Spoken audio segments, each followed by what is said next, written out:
Bruder, suster, Bapak Ibu, orang muda, dan anak-anak yang terkasih dalam Tuhan. Selamat pagi. Selamat datang di Gereja Santo Franciscus de Sales untuk mengikuti perayaan Ekaristi wilayah Santo Lukas dalam rangka Hari Ulang Tahun Paroki ke-60 dengan tema Berpadu Hati Melayani Gereja dan Sesama. Tujuan diadakan misa wilayah ini adalah mengajak seluruh umat di wilayah Santo Lukas untuk terlibat secara aktif dalam hidup menggereja, agar seluruh umat wilayah saling mengenal sebagai satu keluarga dalam Tuhan. Setelah terselenggara perayaan Ekaristi ini, diharapkan segera membentuk kepengurusan wilayah. Marilah kita mempersiapkan hati, budi, dan pikiran kita untuk mengikuti perayaan Ekaristi Kudus dengan membawa hati kita sebagai persembahan baginya dalam suasana hati penuh syukur dan sukacita. Kita awali dengan menyanyikan lagu pembuka. Umat dimohon berdiri.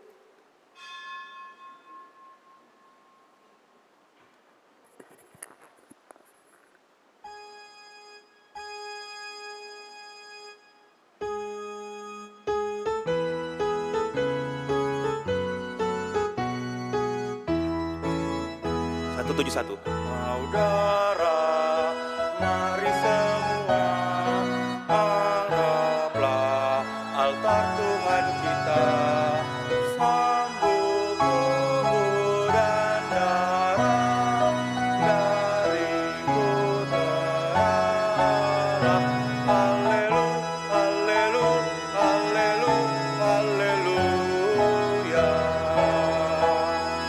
Kita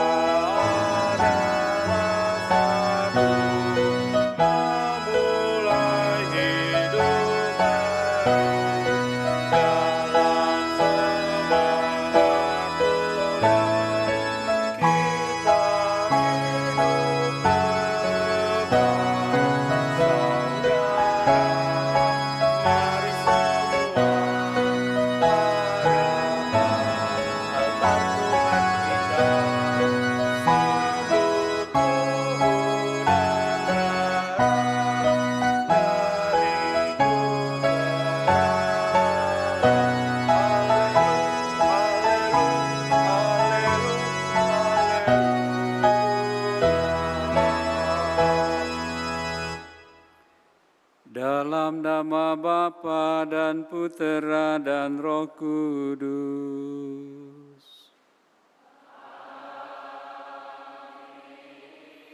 Kasih karunia dan damai sejahtera dari Allah Bapa dan dari Puteranya Yesus Kristus bersamamu.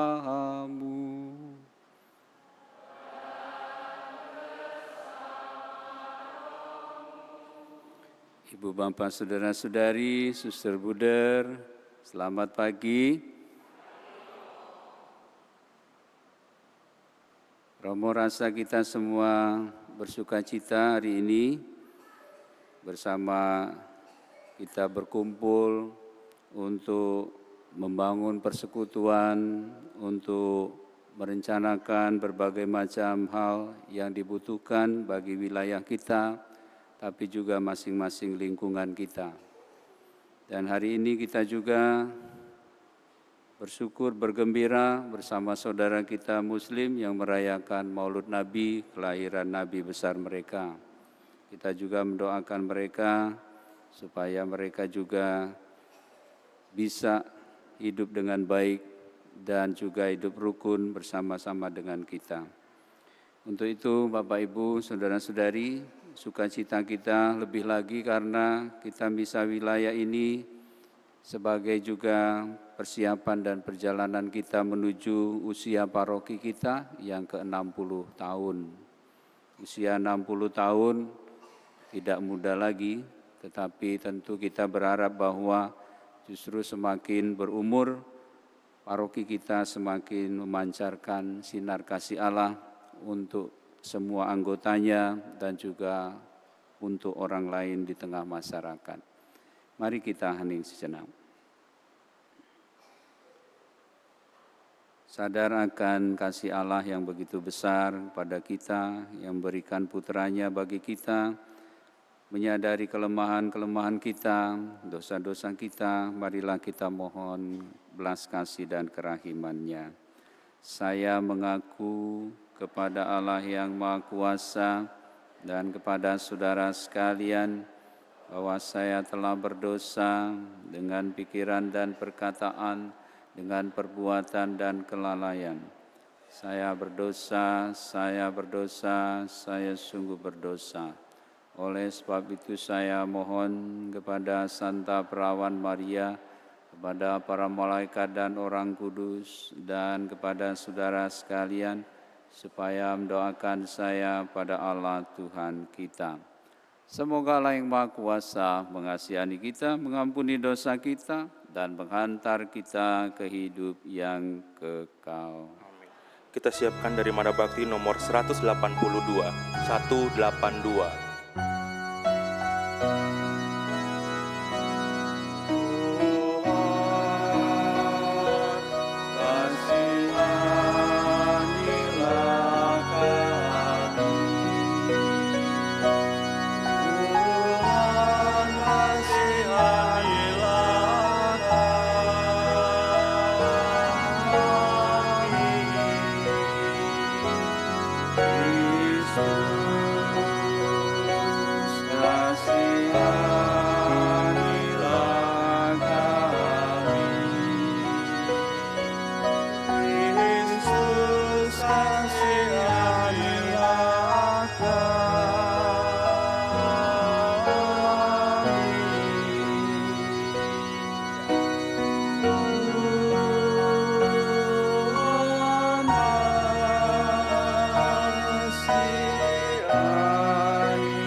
Marilah berdoa.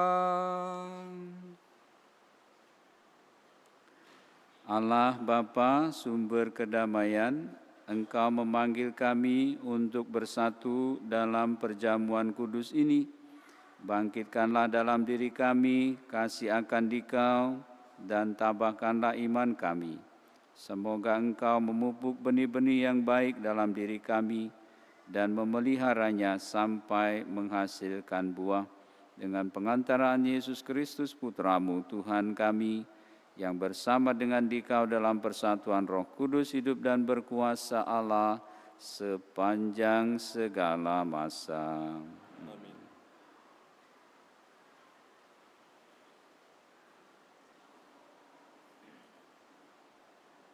Pembacaan dari surat pertama Rasul Paulus kepada jemaat di Korintus.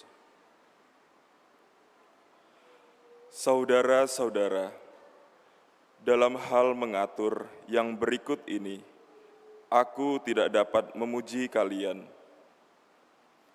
sebab pertemuan-pertemuanmu tidak mendatangkan kebaikan, melainkan keburukan.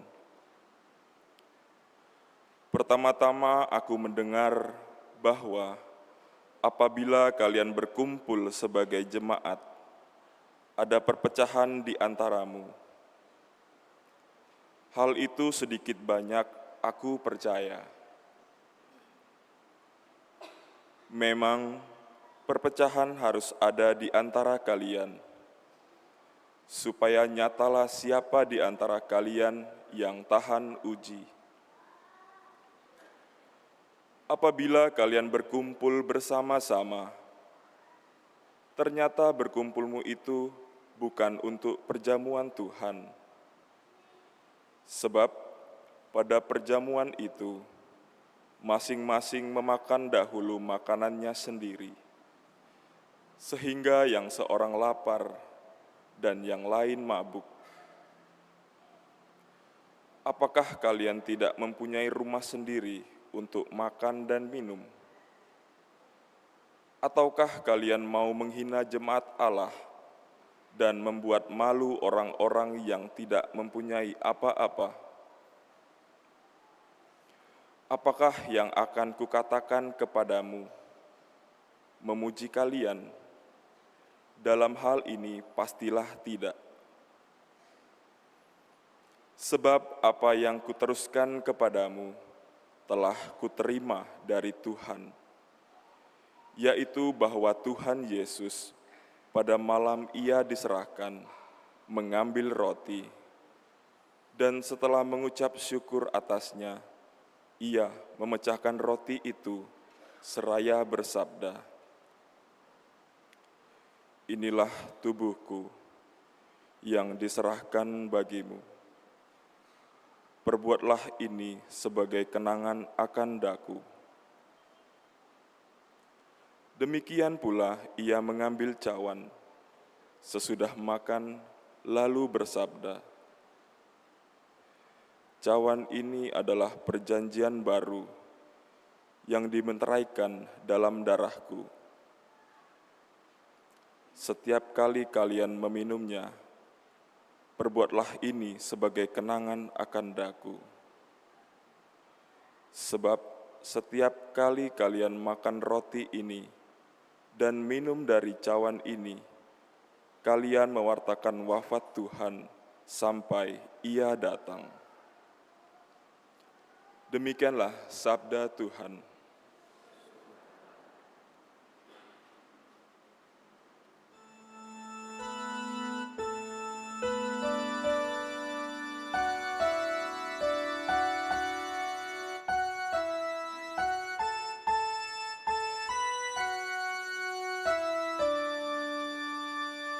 Ya Tuhan, aku datang melakukan kehendak-Mu. Ya Tuhan,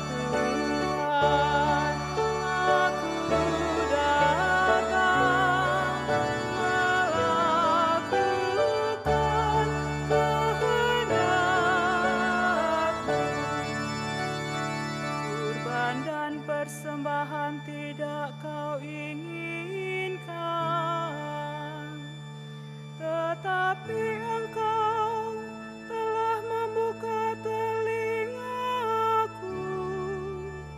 Kurban bakar dan kurban silih tidak Engkau tuntut. Lalu aku berkata, "Lihatlah Tuhan, aku datang." Ya Tuhan, aku datang melakukan kehendak-Mu. Dalam gulungan kitab ada tertulis tentang aku. Aku senang melakukan kehendak-Mu, ya Allahku. Taurat-Mu ada di dalam dadaku. Ya Tuhan, aku datang melakukan kehendak-Mu. Aku mengabarkan keadilan di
setiap orang yang percaya akan Dia memiliki hidup abadi. Haleluya. Haleluya.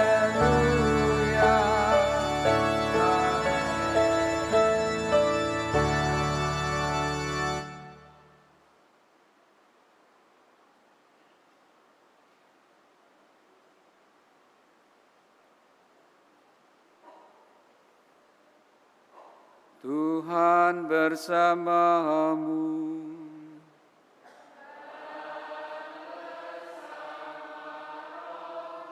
Inilah Injil suci menurut Lukas. Dimuliakanlah Tuhan.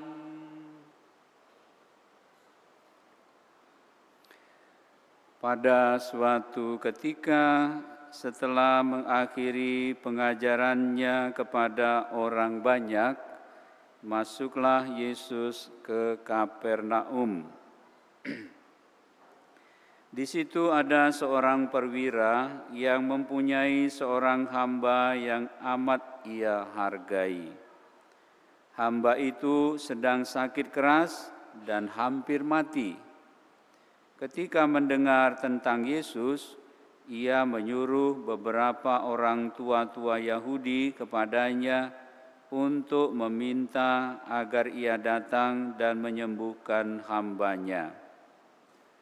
Mereka datang kepada Yesus dan dengan sangat mohon pertolongannya, katanya, "Sudah selayaknya engkau menolong dia, sebab ia mengasihi bangsa kita, dan dialah yang menanggung pembangunan rumah ibadah kami." Maka pergilah Yesus bersama mereka. Ketika Yesus tidak jauh lagi dari rumahnya, perwira itu menyuruh beberapa sahabatnya mengatakan kepada Yesus, "Tuan, janganlah bersusah-susah, sebab aku merasa tidak layak menerima Tuan dalam rumahku. Sebab itu, aku juga merasa tidak pantas datang sendiri mendapatkan Tuan. Tetapi katakanlah sepatah kata saja, maka hambaku akan sembuh. Sebab aku pun seorang bawahan, dan di bawahku ada pula prajurit. Jika aku berkata kepada salah seorang prajurit itu, 'Pergi,' maka ia pergi. Atau kepada yang lain, 'Datang,' maka ia datang. Dan jika aku berkata kepada hambaku, 'Kerjakanlah ini,' maka ia pun mengerjakannya." Mendengar itu, heranlah Yesus akan dia. Sambil berpaling kepada orang banyak yang mengikutinya, ia berkata, "Aku berkata kepadamu, di Israel pun iman sebesar itu belum pernah kujumpai." Setelah orang-orang suruhan itu kembali ke rumah, mereka mendapati hamba yang sakit itu sudah sehat kembali. Demikianlah Injil Tuhan. Terpujilah Kristus.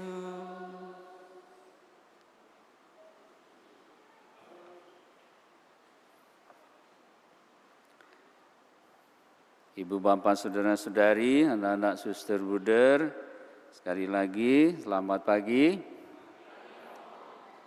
Tuh apa kabar? Bahasa dusun. Apa kabar? Luar biasa. Kelihatan dari mukanya sudah mandi semua kok itu. Bapak Ibu anak-anak semua, ini bulan apa? Dalam gereja dijadikan bulan apa? Bulan Kitab Suci Nasional. Berapa lingkungan yang sudah sampai berapa pertemuan? Maria 3, Teresia 2. Yang lain? FX? Ya, semoga sudah mengikuti juga ya. Jadi kita belajar bersama Nabi Nahum ya, belajar mengenai bagaimana soal penderitaan dan juga keadilan Tuhan ya. Jadi kita semua diajak memahami itu. Nah, dalam konteks itu juga renungan pada hari ini, Romo juga mau mengajak Bapak Ibu menambah sedikit pengetahuan. Tadi kita membaca bacaan pertama dari surat Rasul Paulus kepada jemaat di Korintus. Surat yang pertama dan babnya bab 11 ayat 17 sampai 26 ya.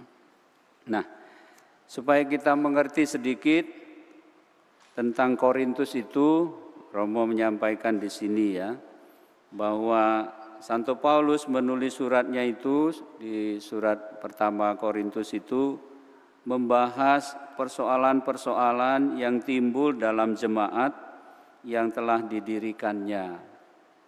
Pertanyaan kita, persoalan apa? Persoalan tentang kehidupan dan kepercayaan Kristen. Jadi kalau begitu juga pasti relevan untuk kita ya. Itu kita juga menghadapi persoalan-persoalan kehidupan dan soal kepercayaan, soal iman kita, ya kan? Nah, Korintus itu adalah kota Yunani, ibu kota provinsi Akaya dan masuk dalam wilayah Roma. Demografinya seperti apa penduduknya? Penduduknya terdiri dari banyak macam bangsa. Mengapa? Ya namanya juga kota pelabuhan ya. Banyak orang mampir ke situ ya. Kapal-kapal dagang ya dari berbagai macam tempat mereka hadir di sana. Juga terkenal karena kemajuannya. Nah, biasanya memang menurut sejarah budaya itu desa-desa kota itu muncul ya mulainya dari pinggir-pinggir sungai ya, pinggir-pinggir pantai. Ya. Dan juga tidak lupa juga masalah kehidupan seksualitas dan juga hubungan suami istri mengenai perkawinan. Juga ada persoalan tentang hati nurani. Kok ada persoalan hati nurani? Iya, kadang-kadang terjadi ya dalam hidup kita itu menurut hati kita tidak cocok gitu ya. Tapi kita bingung mana yang harus jadi pegangan ya. Itu dia. Juga mengenai tata tertib dalam jemaat. Juga karunia-karunia roh Allah dan tentang kebangkitan orang mati. Kalau karunia-karunia roh Allah ini yaitu banyak orang yang merasa atau mengalami mungkin dapat wangsit atau apa ya, kemudian mereka mewartakan itu kepadanya. Nah, bagaimana kabar baik dari Allah menyoroti persoalan-persoalan itu? Itulah yang Santo Paulus hadapi pada waktu itu.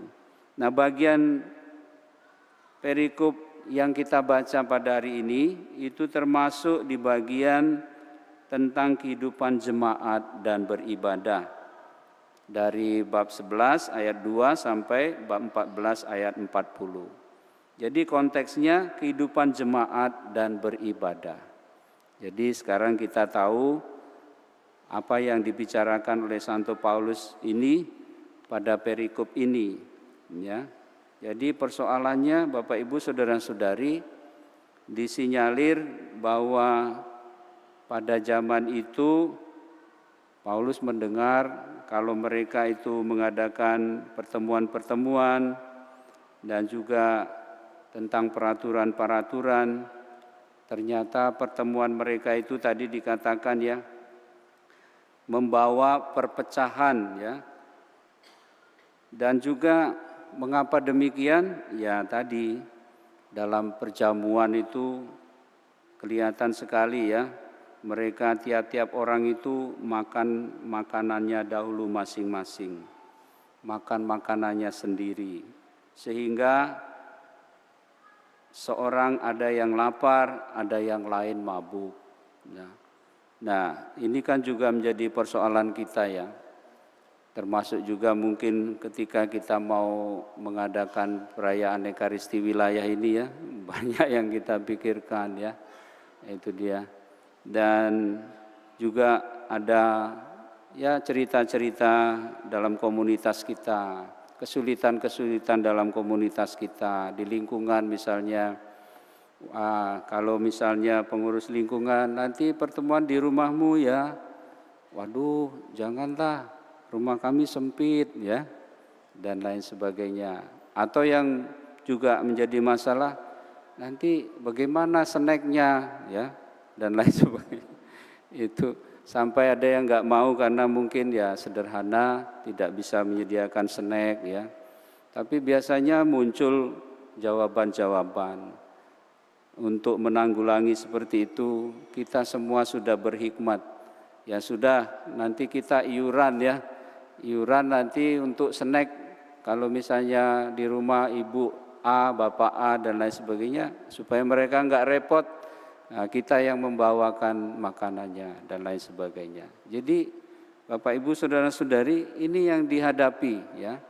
Tapi secara seluruhnya dalam Ekaristi Kudus terutama, ya sekali lagi Santo Paulus mengingatkan kepada kita, awas hati-hati ya. Jangan sampai kita mempunyai motivasi yang kurang murni dalam merayakan Ekaristi. Bisa saja bahwa ya untuk merayakan Ekaristi berkumpul namanya juga pesta ya. Awas hati-hati, kadang-kadang juga ada motivasi tersembunyi. Ya sedikit pamer boleh ya kan. Ada yang pamer juga ya. Gereja misalnya, wah semua perhiasannya dipakai ya, walaupun tidak perlu sebetulnya ya, itu. Atau yang lain lagi, motivasi yang lain lagi ya, ya sekedar mungkin anak muda ini ya, karena ada teman putrinya di sana atau cowoknya di sana mungkin ya, atau yang lainnya masih banyak lagi. Sehingga apa? Sehingga ya perayaan Ekaristi tidak sungguh dirayakan dengan baik, tetapi tadi, atau yang lain bisa juga tidak ikut serta sepenuhnya dalam Ekaristi, tapi menjadi pengamat. Nah, menjadi pengamat apa? Ya biasanya nanti langsung komentar nanti kalau pulang itu, wah kurnya jelek, wah tadi itu ada apa gitu ya, wah romonya apa gitu, nah macam-macam lah itu ya. Ya namanya pengamat ya. Jadi nanti keluar jadi reporter itu kan gitu. Nah, jadi Santo Paulus mengingatkan kembali kepada kita bahwa kita merayakan Ekaristi tadi, kita merayakan misteri keselamatan. Yang utama adalah Kristus sendiri dalam Ekaristi ya. Yang lain-lain itu instrumen ya, memang membantu kalau bisa ya, jangan sampai menjadi batu sandungan. Tapi yang utama adalah kita harus membangun kesadaran bahwa kita merayakan Ekaristi tidak lain adalah kita merayakan misteri keselamatan. Allah yang datang ke tengah kita, yang juga sampai dia bangkit dan naik ke surga, juga tetap mau bersama dengan kita, dengan mewariskan suatu tradisi, mewariskan cara hidup, yaitu pemecahan roti untuk kita semua. Dan semoga dengan semangat Ekaristi itu, kita semua tadi dijiwai dengan semangat kemurahan hati, saling peduli satu dengan yang lainnya.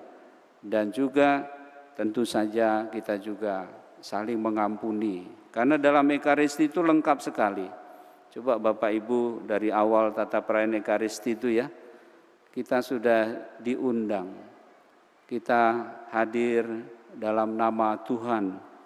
Dan kita menyadari bahwa Tuhan itu sangat baik dari awal mula penciptaan sampai sekarang. Kita juga diundang untuk membangun pertobatan. Diajak untuk menyadari, ya. Apakah kita sadar atau tidak, pokoknya di dalam struktur perayaan Ekaristi itu ada yang namanya sikap tobat. Karena sikap tobat itu juga membutuhkan kerendahan hati, kesadaran bahwa kita memang orang yang berdosa, orang yang lemah, yang membutuhkan belas kasih dan kerahiman Tuhan. Tapi bisa juga orang, mungkin kita tadi mendoakan itu, tapi ya tadi kita mengatakan, kok doa tobat, dosaku apa ya? Gitu nah ini malah tanya dosa saya apa? Ya enggak tahu ya, masing-masing kita yang tahu. Kenapa itu?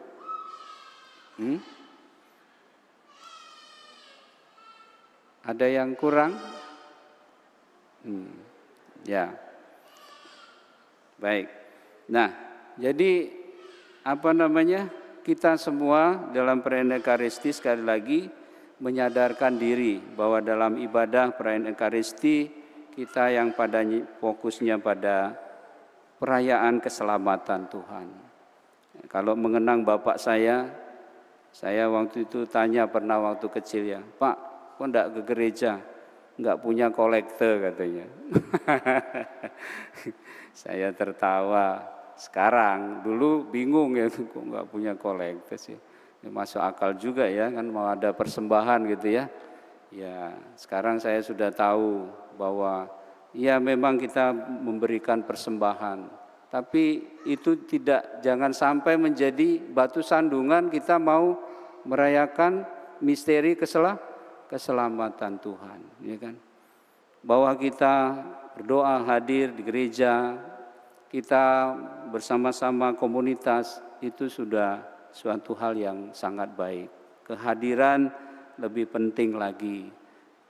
Walaupun kita juga menyadari bahwa juga ada banyak kebutuhan untuk gereja. Tapi kalau tidak mampu, ya tidak usah malu. Jangan menjadi sandungan untuk kita memuliakan Tuhan, menimba rahmat Tuhan itu. Saya enggak tahu bapak saya yang jawab itu dulu asal jawab atau memang enggak punya duit ya kan. Nah, jadi sekali lagi dalam konteks kepercayaan dan ibadah kita hari ini diingatkan, jangan sampai ya kalau kita mau merayakan Ekaristi, hal-hal kecil, hal-hal pernak-pernik yang tidak perlu itu menjadi penghalang untuk kita. Ya. Berikutnya dari Injil, kita membaca dari Injil Lukas, juga sedikit pengantarnya supaya kita memahami konteksnya. Jadi Santo Lukas itu pada poinnya yang mau dikatakan, dia menulis Injilnya itu, dia mau mewartakan bahwa Yesus itu adalah Raja Penyelamat yang dijanjikan Allah untuk Israel dan untuk seluruh umat manusia. Nah ini penting ya. Jadi kalau membaca Injil Lukas harus tahu bahwa Santo Lukas ingin menyampaikan, memberitakan bahwa Yesus adalah Raja Penyelamat yang dijanjikan Allah untuk Israel dan untuk seluruh umat manusia. Nah kita boleh berbahagia dengan kata yang terakhir, untuk seluruh umat manusia, bukan hanya untuk bangsa Israel. Nah, Yesus telah diberi tugas oleh Roh Tuhan untuk menyiarkan kabar baik dari Allah kepada orang miskin. Nah, jadi itulah visi misinya. Dia dalam kitab Nabi Yesaya sudah dikatakan ya, Roh Tuhan ada padaku ya. Aku telah diurapi untuk mewartakan kabar baik kepada orang-orang miskin, pembebasan kepada orang tawanan, dan seterusnya. Itulah visi misi Yesus datang ke dunia ini. Nah, kabar baik ini penuh dengan perhatian terhadap orang-orang dengan berbagai macam kebutuhan. Jadi tentu saja yang namanya kebutuhan bukan sekedar keinginan. Nah, jadi Tuhan Yesus tidak memenuhi kebutuhan, tidak memenuhi keinginan-keinginan kita yang tidak teratur, tapi memenuhi kebutuhan kita sebagai manusia.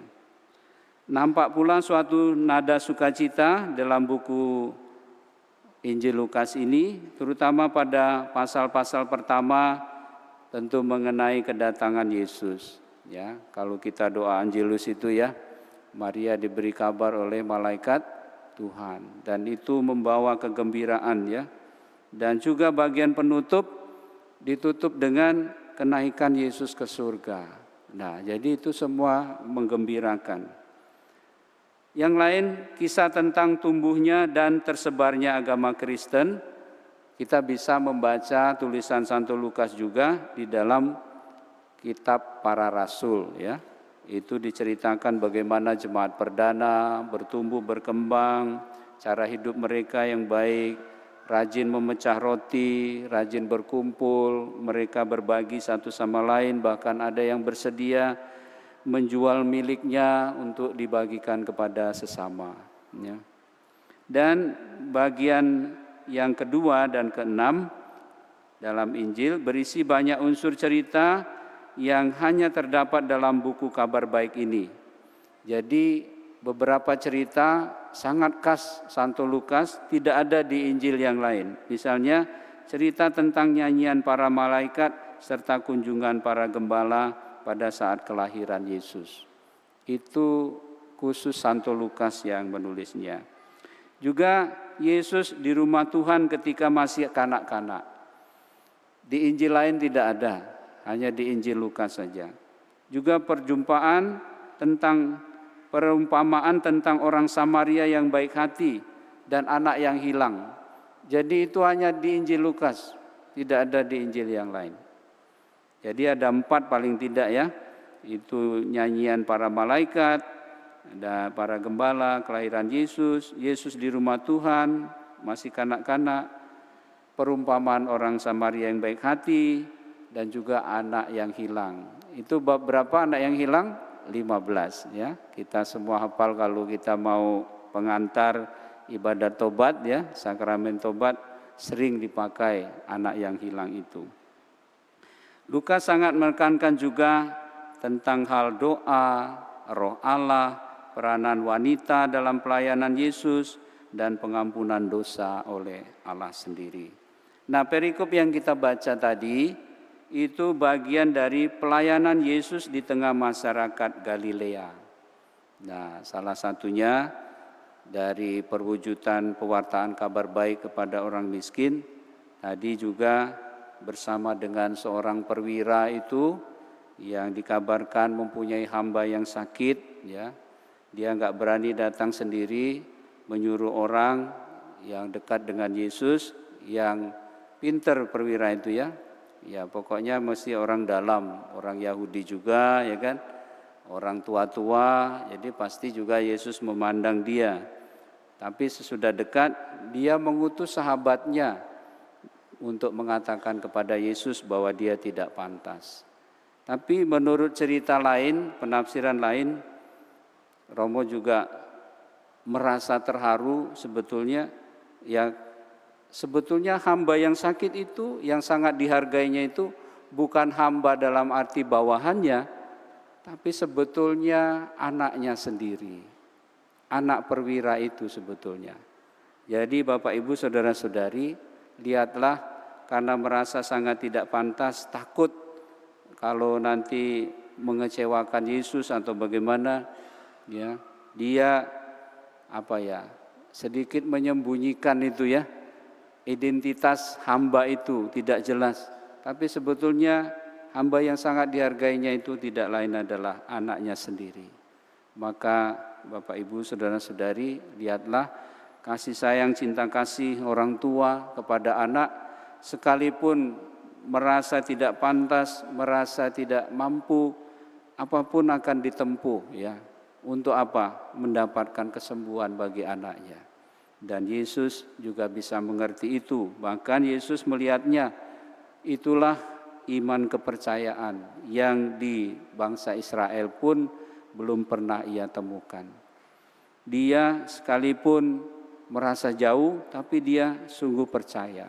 Dan disinyalir perwira ini juga sebetulnya yang nanti di bawah kaki salib itu mengatakan, menyatakan imannya lagi, ia sungguh anak Allah. Bapak Ibu, saudara-saudari, anak-anak yang dikasihi Tuhan, maka kita juga melalui pelayanan Yesus di tengah masyarakat ini, kita juga diajarkan untuk percaya sungguh kepada Yesus. Dan memang seperti lagu-lagu yang pernah kita dengar itu ya, kita akan selalu mengharapkan mukjizat ya. Mukjizat itu ya sebetulnya hanya sejauh doa, sejauh iman kepercayaan kita. Kalau kita percaya, kita terbuka kepada kehadiran Tuhan, sebetulnya kita melihat mukjizat di mana-mana. Bangun tidur saja itu mukjizat sebetulnya, bukan? Nah, jadi Bapak Ibu, saudara-saudari, anak-anak yang dikasihi Tuhan, semoga sabda Tuhan, firman Tuhan yang kita dengar hari ini, dengan belajar sedikit mengenai menjadi konteks dan latar belakangnya, kita semakin dapat mengerti. Sekali lagi dalam rangka peribadatan, jangan sampai hal-hal yang manusiawi terlalu mengganggu atau menjadi penghambat kita untuk merayakan Ekaristi, merayakan misteri keselamatan Tuhan. Tuhan memberkati kita. Amin.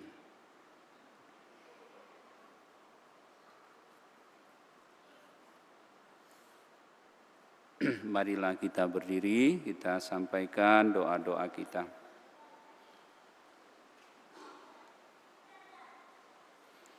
Bapa yang kudus, Engkau menyatukan kami sebagai gereja-Mu yang satu dan kudus secara istimewa dalam wilayah Santo Lukas, Paroki Santo Fransiskus de Sales, maka kini dengarkanlah doa-doa permohonan kami.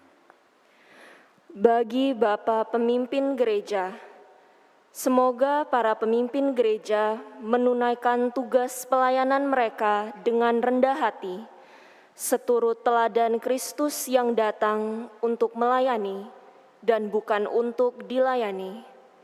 Marilah kita mohon, kabulkanlah doa kami ya Tuhan.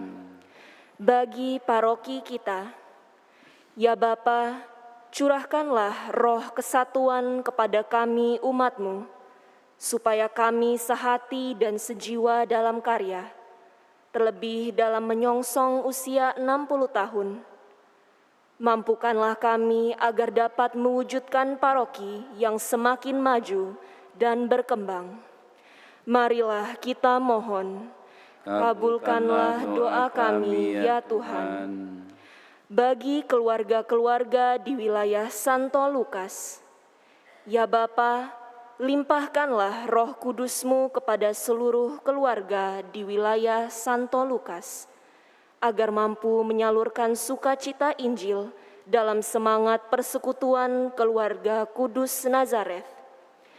Karuniakanlah kesehatan, kedamaian, kerukunan atas keluarga kami, hingga kami dapat menjadi gereja yang hidup dan berdaya guna bagi negara dan masyarakat di sekitar kami.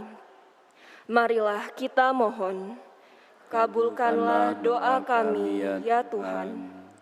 Bagi anak-anak dan orang muda wilayah Santo Lukas, ya Bapa, bimbinglah anak-anak dan orang muda wilayah kami, agar semakin bersemangat belajar dan berlatih untuk menyiapkan masa depan. Semoga kami semua menjadi pribadi yang tangguh dan martabat, karena di pundak kamilah masa depan gereja dan negara. Marilah kita mohon, kabulkanlah doa kami ya Tuhan.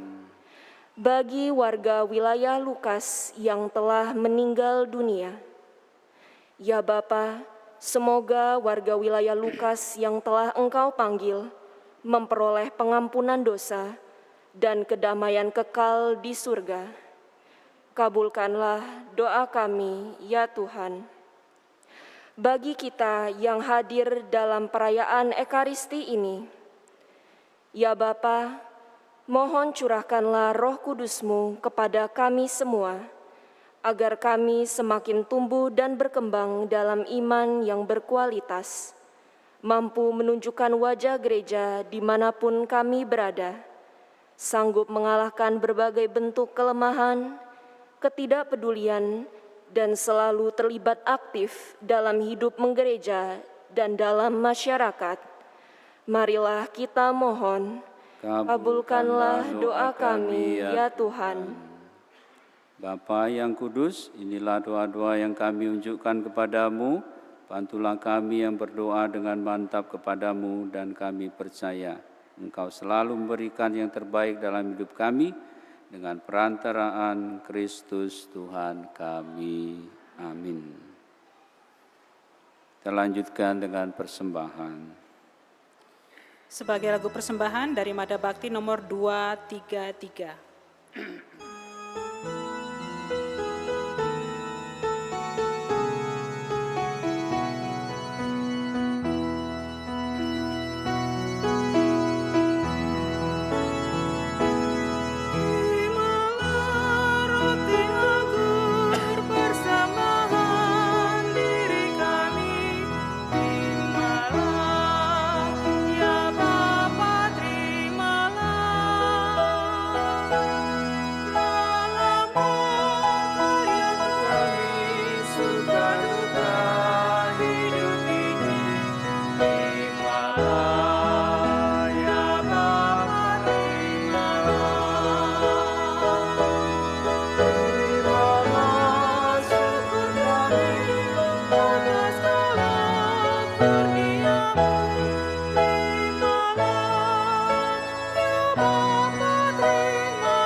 Berdoalah Ibu Bapa, saudara-saudari, anak-anak, suster Buder, supaya persembahanku dan persembahanmu ini berkenan pada Allah Bapa yang Maha Kuasa. Semoga persembahan ini diterima demi kemuliaan Tuhan dan keselamatan kita, serta seluruh umat Allah yang kudus. Allah Bapa sumber segala rahmat, kami unjukkan kepadamu persembahan roti dan anggur, lambang kurban putramu terkasih. Semoga persembahan ini memampukan kami untuk mencintaimu, sumber keselamatan sejati, dan mengobarkan hati kami untuk mencintai sesama dengan pengantaraan Kristus Tuhan kami. Tuhan bersamamu.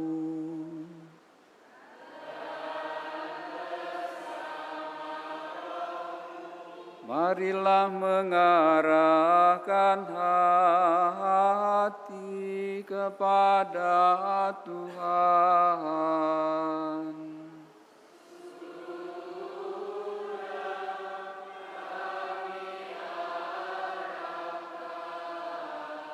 Marilah bersyukur kepada Tuhan Allah kita. Sudah layak dan sepantasnya.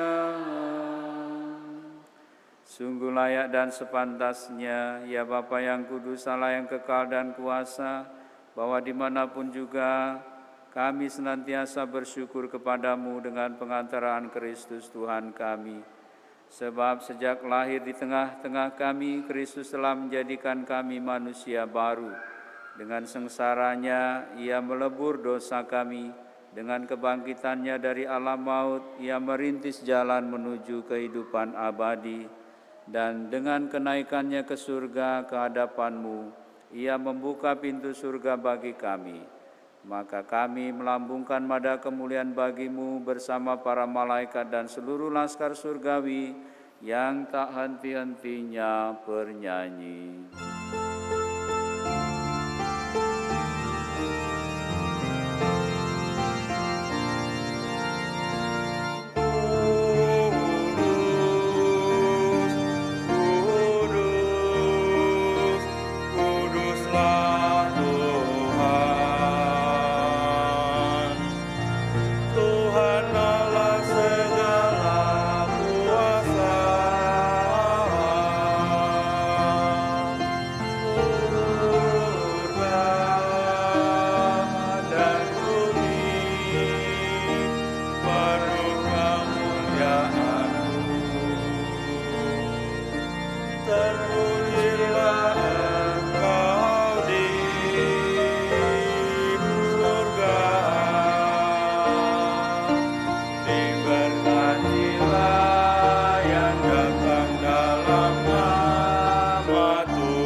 Sungguh kuduslah Engkau Tuhan, sumber segala kekudusan, maka kami mohon, kuduskanlah persembahan ini dengan pencurahan Roh-Mu, agar bagi kami menjadi tubuh dan darah Tuhan kami Yesus Kristus.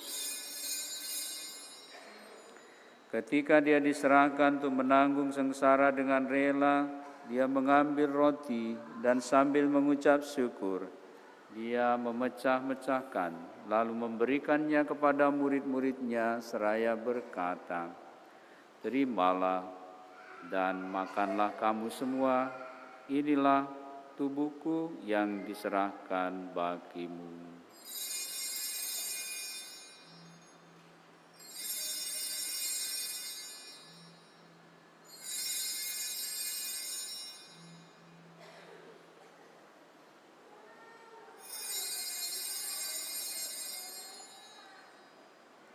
Demikian pula sesudah perjamuan, Dia mengambil piala, sekali lagi Dia mengucap syukur kepadamu, lalu memberikannya kepada murid-murid-Nya seraya berkata, "Terimalah dan minumlah kamu semua, inilah piala darahku, darah perjanjian baru dan kekal, yang ditumpahkan bagimu dan bagi semua orang demi pengampunan dosa. Lakukanlah ini sebagai kenangan akan daku."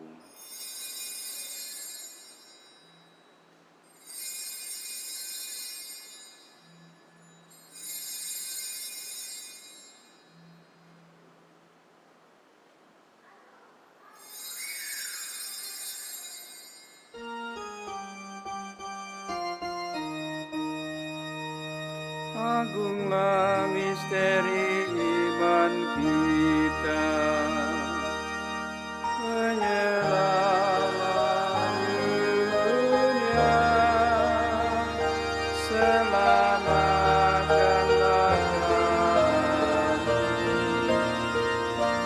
karena melalui salib dan kebangkitan-Mu, Engkau telah membebaskan kami.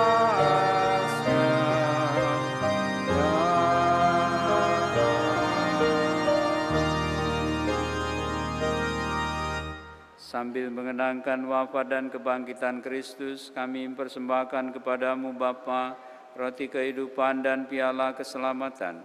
Kami bersyukur sebab kami Engkau anggap layak menghadap Engkau dan berbakti kepadamu. Dan kami mohon semoga kami yang menerima tubuh dan darah Kristus dihimpun menjadi satu umat oleh Roh Kudus. Ingatlah Tuhan akan gerejamu yang tersebar di seluruh bumi, agar Engkau menyempurnakannya dalam cinta kasih, dalam persatuan dengan Paus kami Fransiskus dan Uskup kami Yohanes serta semua rohaniwan. Ingatlah juga akan saudara-saudari kami yang telah meninggal dengan harapan akan bangkit, dan akan semua orang yang telah berpulang kepadamu. Semoga kami pun Kau perkenankan turut serta memuji dan memuliakan Dikau dengan pengantaraan Yesus Kristus Putra-Mu. Dengan pengantaraan Dia, bersama Dia dan dalam Dia, bagi-Mu Allah Bapa yang Maha Kuasa, dalam persekutuan dengan Roh Kudus, segala hormat dan kemuliaan sepanjang segala masa. Amin. Amin. Amin.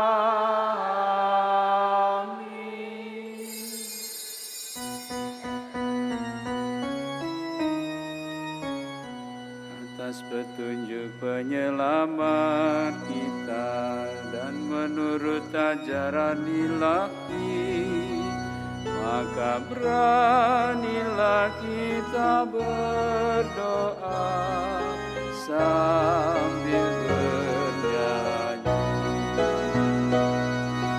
Bapa kami yang ada di surga, dimuliakanlah nama-Mu, datanglah kerajaan-Mu, jadilah kehendak-Mu di atas bumi seperti di dalam surga. Berilah kami rezeki pada hari ini, dan ampunilah kesalahan kami, seperti kami mengampuni yang bersalah kepada kami.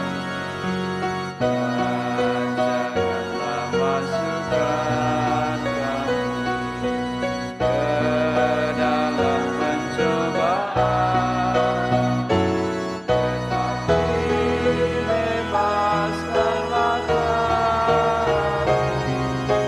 dari yang jahat.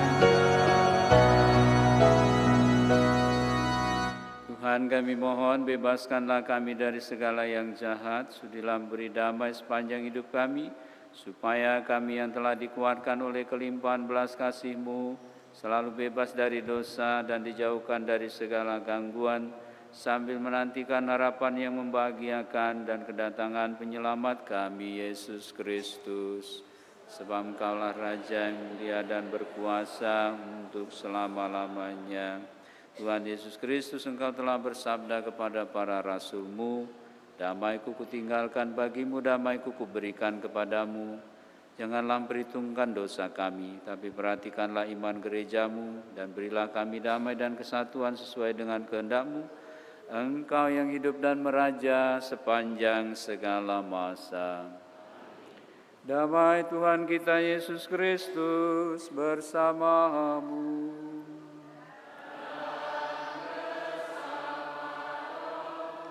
Damai Kristus.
Ibu bapa saudara-saudari, anak-anak suster bruder, lihatlah anak domba Allah, lihatlah dia yang menghapus dosa dunia. Berbahagialah kita yang diundang ke perjamuannya. Tuhan, saya tidak pantas Tuhan datang pada saya, tapi bersabdalah saja maka saya akan sembuh. Tubuh darah Kristus.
Allah Bapa yang Maha Pemurah, dalam perjamuan Ekaristi yang kami rayakan ini, Engkau telah mengorbankan Yesus Kristus Putra-Mu menjadi santapan hidup.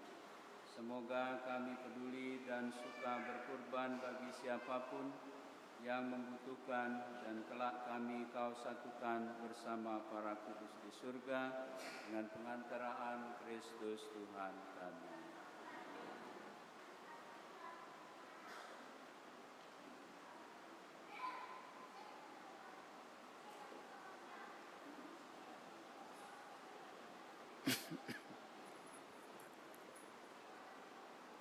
Terima kasih kepada Romo Yosef Sutrisno Amirullah SCY yang telah memimpin misa untuk kita semua.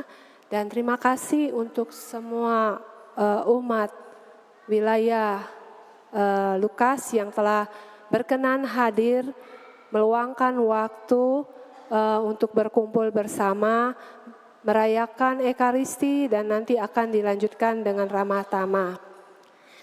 Kita sungguh bersyukur karena peristiwa ini sangat, bahkan mungkin belum pernah ya kalau sepanjang saya berada di gereja ini, jadi misa wilayah ini baru pertama kali. Nah, inilah kesempatan kita untuk semakin saling mengenal satu sama lain. Terima kasih juga kepada panitia 60 tahun Paroki San Frades yang telah memfasilitasi kita ya, sehingga kita boleh bertemu dalam misa kudus ini dan akan lanjut dengan ramah tamah. Setelah ini nanti umat diminta tetap di tempat dan kami mohon Romo nanti akan berdiri di depan ini, nanti fotografer akan mengambil foto dari depan sini ya. Nanti baru dilanjutkan dengan foto per lingkungan. Jadi nanti akan dimulai dari lingkungan Paulus, lalu yang kedua adalah lingkungan FX, yang ketiga lingkungan Yosef, dan yang keempat lingkungan Maria, kelima adalah lingkungan Tresia. Dan setelah itu kita akan menuju ke aula untuk acara ramah tamah. Terima kasih. Ibu, Bapak, Saudara-saudari, anak-anak, Saudara-saudara, mari kita akhiri ibadah syukur kita ini dengan memohon berkat Tuhan. Tuhan bersamamu.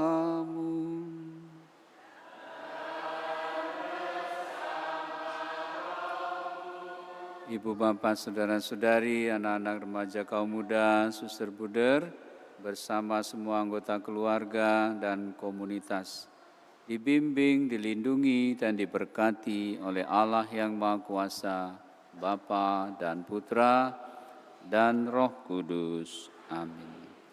Marilah kita pergi, Ekaristi kita sudah selesai. Syukur.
Kita foto, nanti fotografer dari depan sini semua mengarah ke sana.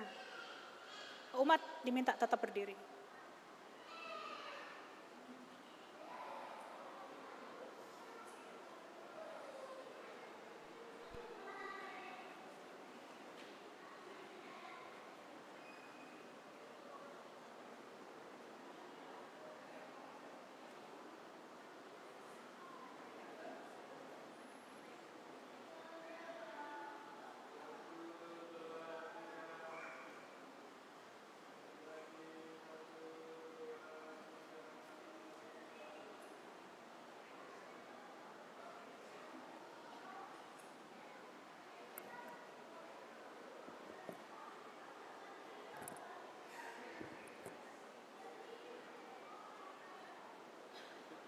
1, 2, 3. Sekali lagi 1, 2, 3.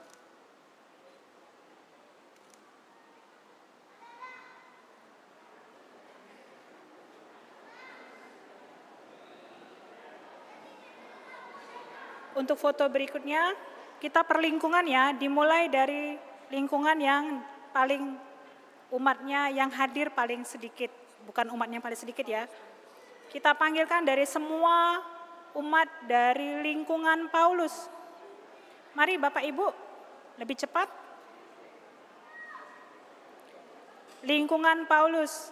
Untuk foto yang kedua, siap-siap dari lingkungan Franciscus Xaverius. Lingkungan Paulus, kecil, besar, ada Mbak Ica.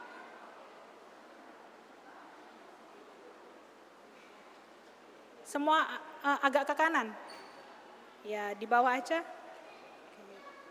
dibagi dua.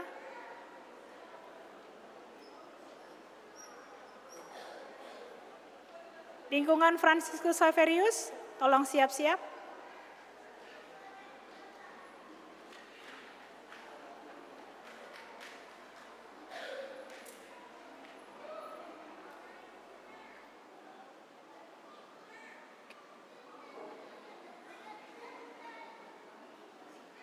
Berdiri di sela-sela ya, jangan sampai tidak ada yang terfoto.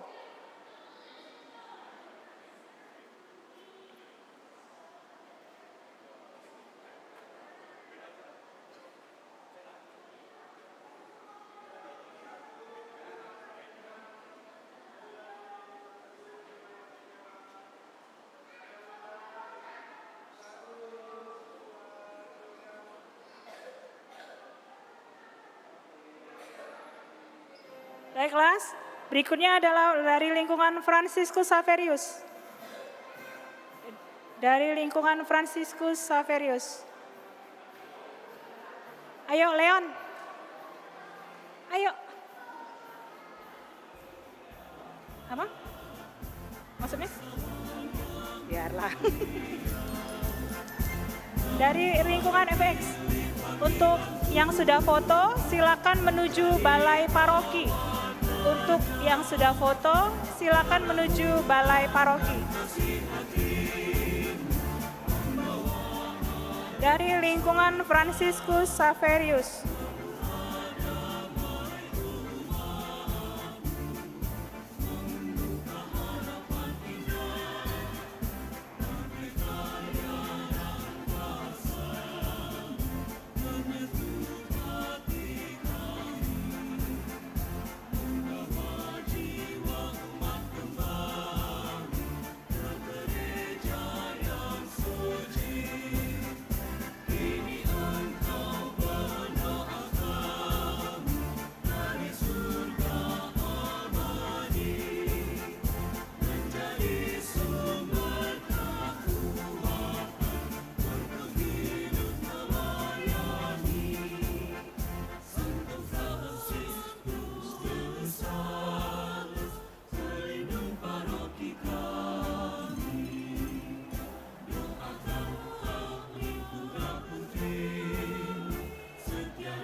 Untuk foto berikutnya, siap-siap dari lingkungan Yosef.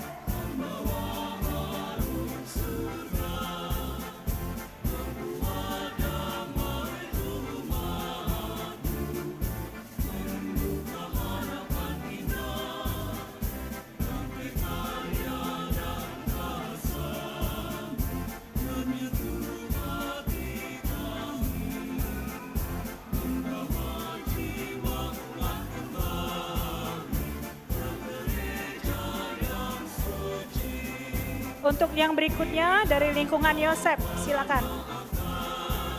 Yang sudah foto, silakan langsung menuju balai paroki. Setelah dari lingkungan Yosef, foto berikutnya adalah dari lingkungan Maria. Dibagi dua ya Bapak Ibu, ada yang sebelah kanan, ada yang sebelah kiri.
Untuk lingkungan Maria diharap untuk bersiap-siap.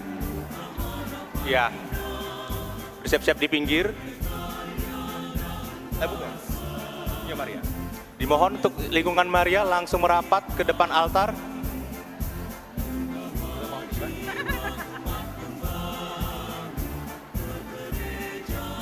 Setelah lingkungan Maria, nanti lingkungan Teresia. Bisa siap-siap.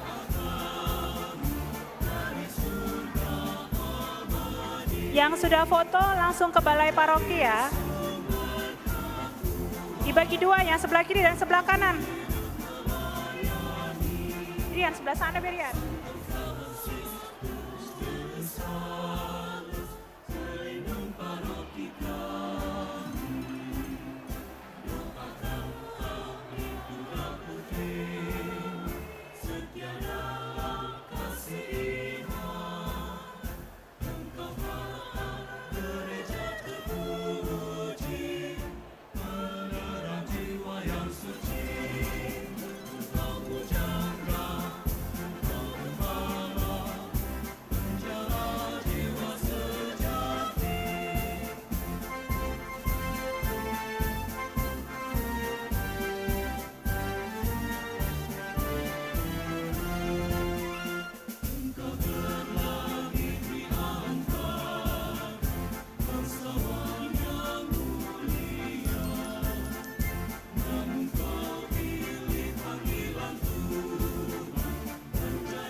Lingkungan Teresia yang paling banyak peserta misanya.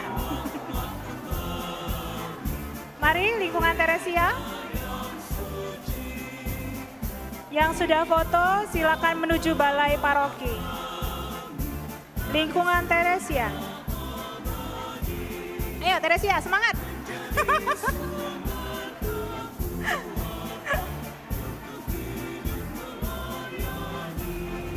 Ko Iwan di belakang kok foto.